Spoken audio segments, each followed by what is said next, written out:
Саламатсыздарбы биздин Чалкан медиа каналынын көрөрмандары. Биздин каналга жазылып, акыркы жаңылыктарды уңуңуздар.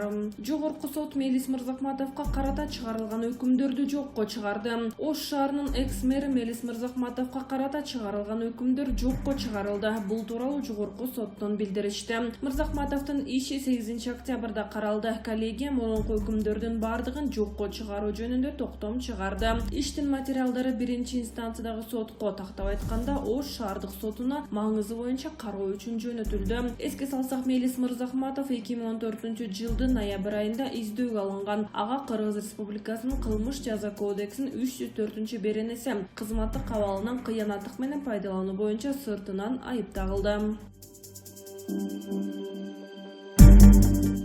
Ширин Айтматованын жолдошу Сыргак Кенжебаев кайра абакка отургузулду. Ишкер Сыргак Кенжебаев кайрадан абакка отургузулду. Бул тууралуу анын жубайы Ширин Айтматова Твиттердеги баракчасына жазды. Кенжебаев абактан 6 октябрга караган түнү бошонуп чыккан. Ошол түнү 4 октябрдагы парламенттик шайлоонун жыйынтыгына каршы митинг бийликтин башкы имаратын басып алуу менен аяктап, камакта отурган бир топ саясатчылар бошонгон. Алардын дээрлик бары кайра кайтарылды. Кенжебаевди 2019 жылы 19 декабрда улуттук коопсуздук боюнча мамлекеттик комитет Алматы аэропортунан кармап Кыргызстанга алып келген.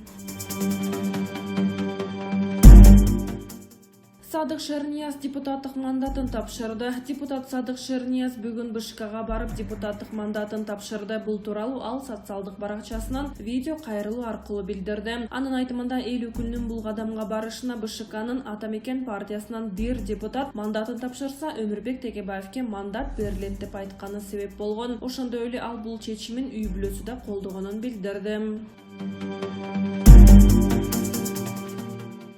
Жээнбеков Садыр Жапаровду премьерликке бекитпей, токтомду жогорку кеңешке кайтарарын айтты. Буга чейин жогорку кеңештин Садыр Жапаровду өкмөт башчылыкка бекитүү боюнча токтому президенттин аппаратына жеткени айтылган. Президент Сооронбай Жээнбеков Садыр Жапаровду премьер-министрликке бекитүү боюнча токтомду артка кайтармай болду. Бул тууралуу өлкө башчынын маалымат кызматынан билдиришти. Маалыматка караганда, президент Садыр Жапаров менен жолугуп, аны бул боюнча кабардар кылган. Стабилдүүлүктү сактап, бекемдеш үчүн өлкөдөгү биздин бардык чечимдер легитимдүү болуп, шек жаратпашы керек, деди президент. Жээнбеков бул маселени бардык талаптарды эске алуу менен кайра кароону суранып, парламентке кайрылууну пландап жатат. Буга чейин жогорку кеңештин Садыр Жапаровду өкмөт башчылыкка бекитүү боюнча токтому президенттин аппаратына жеткени айтылган. Мыйзам боюнча президент 3 күндүн ичинде өкмөттүн курамын бекитпесе, алар дайындалган болуп эсептелип, ишин уланта бермекчи. Жанар Акаев: шымымды чечип көрсөтүп беремин. Ата Мекен саясий партиясынын депутатка талапкер Жанар Акаев кайрадан пайда болду. Ал журналисттердин бир нече суроолоруна жооп берди.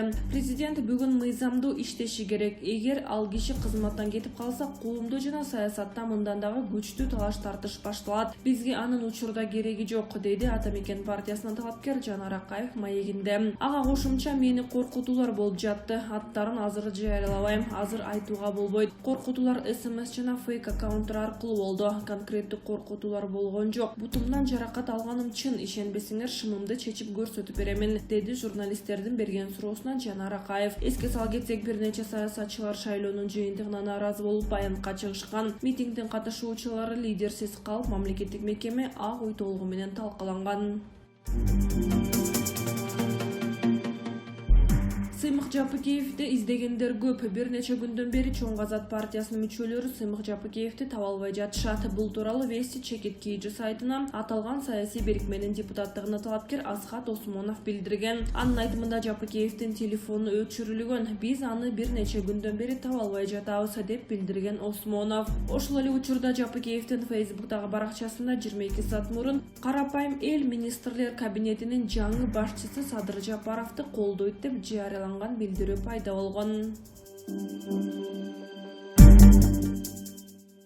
Жаркынай аянчы Райым колго түшүп мүлкүн мамлекетке өтөт. Райым Матраимов изделип жатат. Дубайга учуп кеткен деп айтылууда. Матраимовдун келечеги кандай? Райым Матраимов башкалардай алактап качпай эле турат. Ал баарын пландап койгон. Учурда документтерин топтоп тууралап чет өлкөгө учуп кетүүгө камданып жатат. Учагы дагы даяр, эртелеп кармап калбаса качып кетет. Бирок мага түшкөн аянда ал колго түшүп мамлекеттен жыйнаган мүлкү мамлекетке өтүп, өзү кандайдыр бир жол менен абактан бошоп кетип жатат.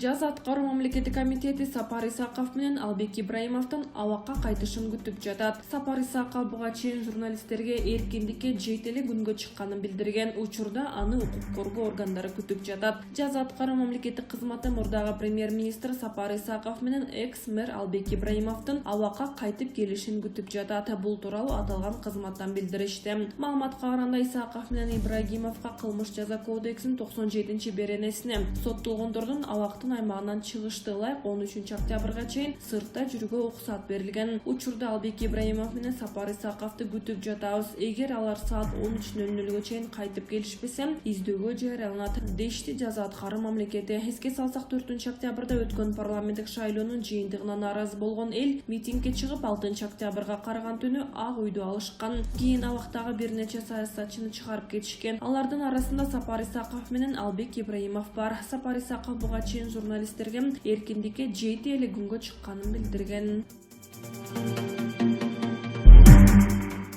Атамбаев Шүмшүк Соке Садыр Жапаровду алдап койсо деле таң калбайм. Мурдагы президент Алмазбек Атамбаев 12 октябрь күнү жактоочулар аркылуу Facebook'ка билдирүү калтырып, тарых кайталанды деген аталыш менен жарыяланган. Анда 2005 жылы Акаевтердин үй бүлөлүк кландык башкаруусуна карата жалпы улуттук кажырданууну шаарданы менен президенттикке келип, бийликке тууган уругун жолотпойм деген убада берген Курманбек Бакиевди эскерген. Бирок тактысына бекем отурган соң өлкөнү Акаевтерден ашып түшкөн Бакиевтердин кланы башкара баштаган. 2017 жылы президенттикке Сооронбай Жээнбеков келди. Ал дагы Бакиев сыяктуу эл алдында үй бүлөлүк кландык башкарууга жол бербейм, тууган уругумду саясатка аралаштырбайм, коррупция менен күрөшөм деп карганган. Жыл айланбай өлкөдө Жээнбек Матраимов кландарынын бийлиги орноду, дейт Атамбаев. Анын айтымында Райымбек Матраимов өз бийлигин жана президент Жээнбековго болгон таасирин ачык айкын көрсөттү. Ошондой эле 2018 жылдын жай айларында бажы кызматындагы коррупция менен күрөшүп баштаган Сапар Исаков жана Кубанычбек Кулматов камакка алынган. Өз кайрылуусунда Атамбаев 4 октябрдагы парламенттик шайлоонун алдын ала жыйынтыгы тууралуу да айткан. Жыйынтык жокко чыгарылбаса, бийликчил 3 партия биримдик Мекеним Кыргызстан жана Кыргызстан 100дөн ашуун мандатка ээ болушмак. Атамбаев бул саясий бирикмелерди Жээнбеков Матраимов кланынын менчиги деп атады. Атамбаев Садыр Жапаров ойлогонун ишке ашырат деген үмүт кыларын, бирок Арамза Сооронбай Жээнбеков Садыр Жапаровду алдап тузагына түшүргөн соң жок кылып коюшу мүмкүн деген пикирин билдирген. Анын айтымында Арамза Соке позициясын бекемдеген соң ага колдоо көрсөткөн жаш жана ишенчек Жапаровду алдап кетери айдан ачык.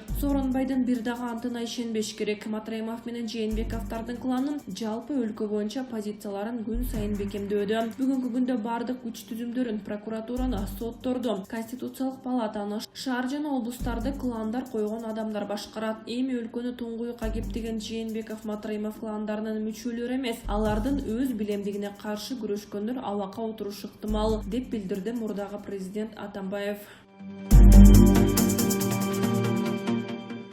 Кайрадан жоолгон депутаттардын жыйыны учурда эмне болуп жатат? Парламенттин маалымат кызматынын жетекчиси Ибраим Нуракын уулу саат 15:20 чамасында бүгүн саат 16:00 депутаттардын кезексиз жыйыны болоорун шашылыш жарыялады. Нуракын уулу жыйын аларча резиденциясында өтө турганын Facebook баракчасына жазган. Депутаттардын бири анын постуна эч планы жок эле жарым саат калганда чакыра бересиңерби деп нааразычылыгын билдирди. Ал эми депутат Айда Касмалиева жыйында бүгүнкү кырдаал талкууланарын кабарлады. Учурда эмне болуп жатканын Спутник агенттигинин текстик трансляциясынан окуңуздар. Нариман Тюлеев барыңарды парламентке қолыңардан жетелеп шопыр алып келген. Нариман Тюлеев бийликтерге кайрылуу жасады. Мен партияларга баа берүүдөн алыс болчумун. Бирок чимкирик чакырылышын депутаттары өлкөгө башаламандыкты жараткандарын айтышым керек. Барыңарды қолыңардан жетелеп парламентке шопыр алып келген. Силер көп жылдар бою эл үчүн эч нерсе кылбай отурдуңар. Элдин пикирине түкүрдүңөр жана бир нече жолу тынчтык митингине себеби боло турасыңар. Мына кайрадан бийликке келдиңер. Эл буга чыдай алган жок. Бирок боорукерлиги менен силердин үйүңөрдү издеп, бириңерди да куугунтук алган жок. Силер жөн гана үйүңөрдү башыңардан көтөрбөй отуруп турганыңар оң. Биримдик мекеним Кыргызстан жана Кыргызстан сураныч жөн гана үйүңөрдө тынч отургула. Элди калыштырбагыла, элди дүрбөлөңгө салганды токтоткула, дейт ал.